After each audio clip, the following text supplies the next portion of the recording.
Hi, this is Emily the Songbird, and I would like to talk with you today about not being afraid to show your shadows. This morning, I put together a video of a song and I wanted to put it up on YouTube, and then I saw this shadow on my face, and I was like, oh gosh, I don't want to put that up because that's a shadow, right? That's a line on my face. And so then I hesitated. And then I was talking with my mom on the phone, and she said the most amazing thing. I said, Mom, it's so scary to kind of put yourself out there, because what I feel like is like I'm putting my whole self out here on this channel, and I'm used to hiding, right? I'm used to showing certain parts of myself, right? Like parts that people really like. And but she said, what you're doing is you're practicing being your true self, your whole self. And actually, that's what I wrote about in my book. That's what I discovered, is that we have these fragmented parts of ourself. And Carl Jung was the one who really, he talked about that individuation process of that the idea is as we come into wholeness, we're bridging, we're bringing together, we're marrying these parts of ourself so that we can feel whole. And so then I was doing my laundry and I thought about it, and I thought, I'm not on here for popularity. I'm not on here to get likes and views. That's not my role. My role is to practice being my true whole self. And so shadows are part of that, right? Showing our shadows, being willing to look at ourselves. And so much dysfunction happens in ourself, with our relationship with ourself, our relationship in our intimate relations with others, our family, and our world, because we don't take ownership and responsibility for our shadows, and we project them on the other, right? We don't want to see this part of ourselves. I don't want to see these lines on my face. I don't want to see this aging, changing face. I want to be youthful and I want my voice to sound beautiful every time I sing. I want everybody to love every song that I've written. There's a part of me that does, the socialized, civilized part of me. Then there's this deeper soul part of me that knows that I am here to model authenticity. I have come to this planet. I was never popular as a younger child. I never fit in. I went to a ballet class and I remember Valentine's Day, I wore this red leotard and I thought that would be really fun, and everybody else was in black. And I didn't fit in. I always tried to please. And so when we use our creativity to practice being all fully holy ourselves, how can we be fully holy ourselves? Then that wholeness starts to take place within us, and we attract more of that from the outside.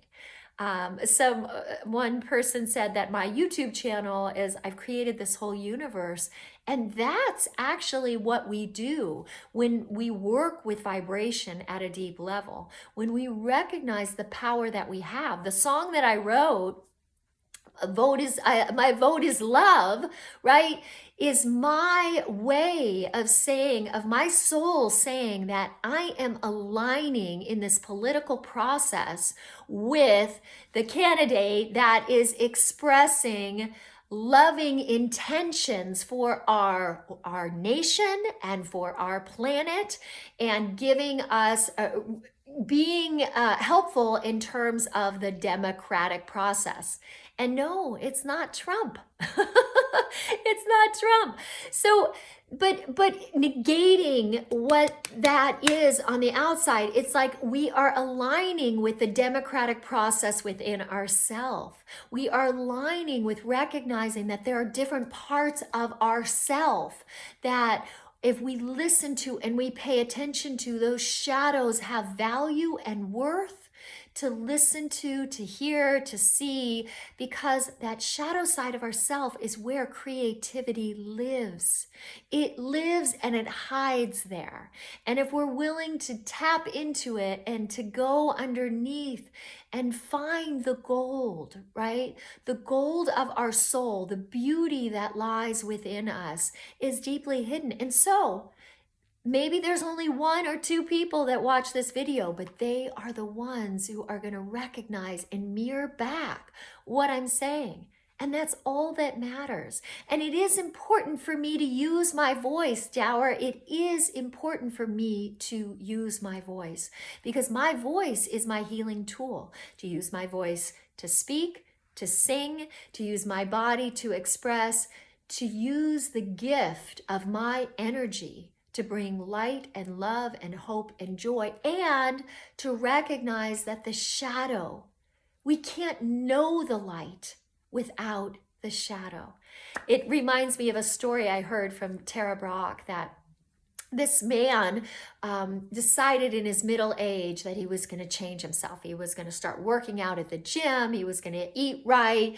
He was going to change his clothes. And so he did. And he went to go get a haircut and just was all ready, walked out of the barber and got hit by a bus. Boom. And this guy named Phil says, "Hey, God, well, what was it? I was making all these changes." And God says, well, honestly, Phil, I didn't recognize you. So I have to have practice in telling that. So anyway, but it's like we're unrecognizable first and foremost to ourselves. And so the journey, and music is a great way to do it, art, writing, all these creative modes, the journey of getting to know our true and holy selves is so essential for healing. So I hope that this resonates for those people who have stayed with me till the end, as one of my favorite astrologers likes to say. And if so, give me a thumbs up if this resonated, and subscribe to the channel if you would like more of these videos. And also, you can check out my website for music lessons if you're interested. And I also do coaching using my book. So I hope you have a magical, musical, and miraculous day. And you know the present that you are to the world. Many blessings.